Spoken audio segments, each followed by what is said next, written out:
नमस्कार दोस्तों, आप सब लोगों का स्वागत है चैनल के अंदर। बात कर लेते हैं निफ्टी 50 कल कहां पर कामकाज कर सकता है, से लेनी है कैसे मार्केट में कल काम करना है। Let's understand on 5 minute chart. 5 minute chart पे हम इसको समझते हैं। तो देखिए, मार्केट में अगर देखिए फ्लैट ओपनिंग होती है तो flat opening is not good for call buyers, है ना। कॉल बायर्स के लिए फ्लैट ओपनिंग इतनी अच्छी नहीं है। या फिर मार्केट फ्लैट ओपन होने के तुरंत बाद ऊपर चलना शुरू करे और कंटिन्यूसली ऊपर चले। कंटिन्यूसली ऊपर चलने का मतलब यह है कि with small small candle 5-5 minute की ग्रीन कैंडल फॉर्म करती चली जाए और मार्केट 18,120 के ऊपर आ जाए।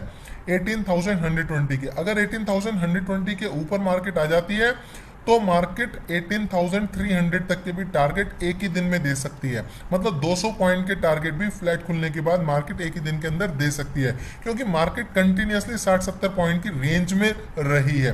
तो 200-250 पॉइंट के टारगेट मार्केट दे सकती है। अगर मार्केट फ्लैट खुल के नीचे आती है, कोई बात नहीं, उसे आने देना है, छोड़ देना है, ट्रेड नहीं करनी। ट्रेड अब तभी करनी है जब 18,120 के ऊपर आएगी या फिर नीचे 17,970 के नीचे जाएगी, तभी ट्रेड करनी है। नीचे गिर रही है, उसे गिरते हुए देखना है, उसे नहीं। जैसे मान लीजिए यहाँ पे अगर आपने जल्दबाजी करके पुट लिया होगा तो डेफिनेटली शाम तक लॉस में ही लॉस ही हुआ होगा। सो इसी तरीके से यहाँ पे अगर मार्केट नीचे गिरना शुरू करती है, उसे गिरने देना है किसी भी पॉइंट ऑफ टाइम। जैसे मान लीजिए इस जगह पे, या मान लीजिए इस जगह पे, या मान लीजिए इस लाइन से जब भी कभी सपोर्ट लेती हुई दिखे, तब हमने कॉल की पोजीशन में बैठना है। वो कैसे पता चलेगा कि सपोर्ट लेती हुई दिख गई, कि सपोर्ट ले ली? देखिए, अगर मार्केट नीचे आ रही है और मान लीजिए इस पॉइंट से सपोर्ट ले रही है, at least wait for 50 point up. जब तक मार्केट 50 पॉइंट ऊपर नहीं निकल जाती इस पॉइंट से, तब तक हम ये नहीं मानेंगे कि यहां से मार्केट अब सपोर्ट ले गई है और अब वो फर्दर एक रैली देने के लिए रेडी है।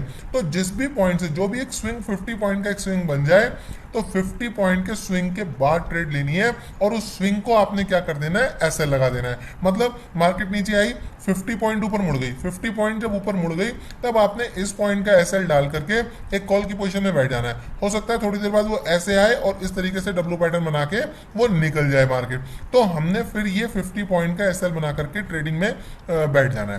सपोर्ट कैसे पता चलेगी? ऑलरेडी आई टोल्ड यू कि 50 पॉइंट का यहाँ पे जो है वो एक स्विंग फॉर्म कर दे। तो देखिए, बहुत सिंपल एनालिसिस हो गई। मार्केट फ्लैट खुलती है, 18,120 को क्रॉस करती है, we will definitely take a call with the target of 18,300। अगर मार्केट फ्लैट खुल के नीचे आती है, we will wait for a swing, 50 point का स्विंग बने, स्विंग को ऐसे लगा करके we will take a call with a target of 120 points. लगभग 50 पॉइंट के बाद भी 120 पॉइंट का हम टारगेट रखेंगे। अगर मार्केट खुलती ही गैप अप है, लेट्स से कल फिर से गैप अप खुल जाती है, पुट को तो डेफिनेटली हम अवॉइड करेंगे तब तक जब तक 17,970 के नीचे नहीं आ जाती मार्केट, तब तक हम पुट को अवॉइड करेंगे। एकदम से पुट के बारे में सोचेंगे नहीं। गैप अप के केस में थोड़ा सा कॉल को भी अवॉइड करेंगे, थोड़ा सा बहुत ही कम क्वांटिटी में कॉल हम लेंगे। अगर मार्केट गैप डाउन खुलती है, देखिए this is very very different scenario. अगर पिछले 5 दिन से देखेंगे, हर रोज मार्केट ने गैप अप खुली है। अगर मार्केट गैप डाउन खुलती है तो ये बहुत ही डिफरेंट सिनेरियो होगा। गैप डाउन के केस में फिर हम क्या करेंगे, फिर हम किसी ना किसी पॉइंट पे रेजिस्टेंस को देखेंगे। और रेजिस्टेंस हम कहाँ देखेंगे? आज के क्लोजिंग प्राइस को। आज के क्लोजिंग प्राइस के मार्केट यानी कि 18,070 के जितना नजदीक आती है, तब हम पुट की पोजीशन लेंगे और हमारे टारगेट 17,800 तक के भी हो सकते हैं वंस इट क्रॉसेस 17,970। जैसे ये 17,970 को ब्रेक करती है, फर्दर हमारे 17,800 तक के टारगेट हो सकते हैं। देखिए, पुट के केस में मैंने इस लाइन के, गैप डाउन के केस में मैंने इस लाइन से ऊपर भी आपको पुट लेने के लिए कहा है। क्यों पुट लेने के लिए कहा है?